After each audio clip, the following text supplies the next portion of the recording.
Faisal, Suaranya tidak kedengaran. bisa mendengar suara saya di studio. Mas Faisal, Assalamualaikum, selamat malam.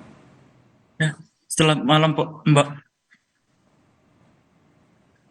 Mas Faisal, Ya, ya, ya, Mbak. Suara saya kedengaran. oke. Mas Faisal, Ya. bisa diceritakan saat ini Mas Faisal berada di kota apa dan apa saat ini yang Anda lakukan sebagai relawan, Mas Faisal?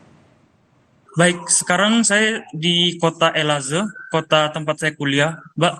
Eh, Untungnya di kota saya kota saya tidak terlalu terdampak gempa, dan sampai sekarang kami menyiapkan bantuan untuk kota tetangga kami seperti Malatya dan sekitarnya.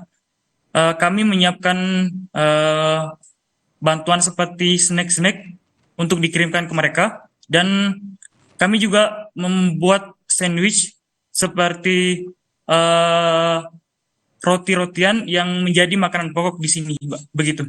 Oke, berarti saat ini Mas Faisal dan juga rekan-rekan di sana sebagai relawan mendistribusikan salah satunya adalah makanan di wilayah Malatya. Apakah ada kendala soal pendistribusian? Karena mengingat saat ini ada badai salju di sana ya. Eh, saya tidak yakin dengan hal itu, Mbak. Tapi setahu saya pendistribuan dimulai setiap jam, biasanya dimulai jam 3 subuh, Mbak. Begitu. Sepertinya untuk mengurangi adanya lalu lintas yang ramai.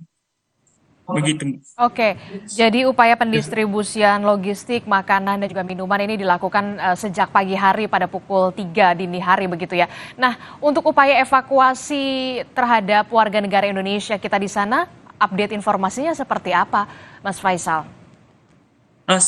Seperti yang telah di-share oleh KBRI Ankara di sini, KBRI telah mengirim 4 tim ke beberapa daerah, misalnya Kahramanmaraş, Gaziantep, Malatya, Diyarbakir, dan Hatay. Ada 4 tim dan 11 kendaraan yang telah dikirimkan ke 5 wilayah ini. Dan saya mendapatkan informasi dari teman saya yang di Malatya, mereka telah dijemput sekitar eh, jam 10 tadi pagi, setahu saya, Mbak. Oke, berarti untuk di wilayah Malatya ini warga negara Indonesia sudah dievakuasi begitu ya ke wilayah Ankara untuk KBRI-nya. Dari pantauan Mas Faisal di sana, apa saat ini yang paling dibutuhkan, utamanya untuk korban terdampak gempa dan juga warga negara Indonesia kita di sana, Mas Faisal? Eh, Seperti yang telah di-share oleh teman-teman saya, kebanyakan mereka meminta bantuan seperti bantuan fasilitas dalam menghadapi musim dingin ini. Misalnya seperti selimut, eh, kos tangan, eh, makanan yang siap saji atau seperti snack-snack, biskuit-biskuit dan lain-lain. Kemudian air juga yang paling penting bagi mereka. Oke, itu artinya saat ini tengah musim dingin, selimut begitu dan juga kasur juga dibutuhkan warga negara Indonesia yang saat ini sudah dievakuasi ke Ankara dan juga korban terdampak gempa di Turki di sana. Mas Faisal, terakhir, Iya. kendala apa yang kemudian ditemui pada saat pendistribusian logistik khususnya di wilayah-wilayah yang mungkin sulit dijangkau, apalagi ada beberapa wilayah-wilayah yang bisa dikatakan terisolir di sana, Mas Faisal? Iya benar, Mbak. Ada beberapa jalan yang rusak gara-gara gempa ini. Misalnya jalan antara eh, Adana dan Gaziantep, setahu saya itu jalanannya memang rusak. Dan ada juga teman-teman saya yang memang ingin balik ke kampung halaman mereka. Mereka tidak bisa menggunakan kereta karena jalanan keretanya rusak.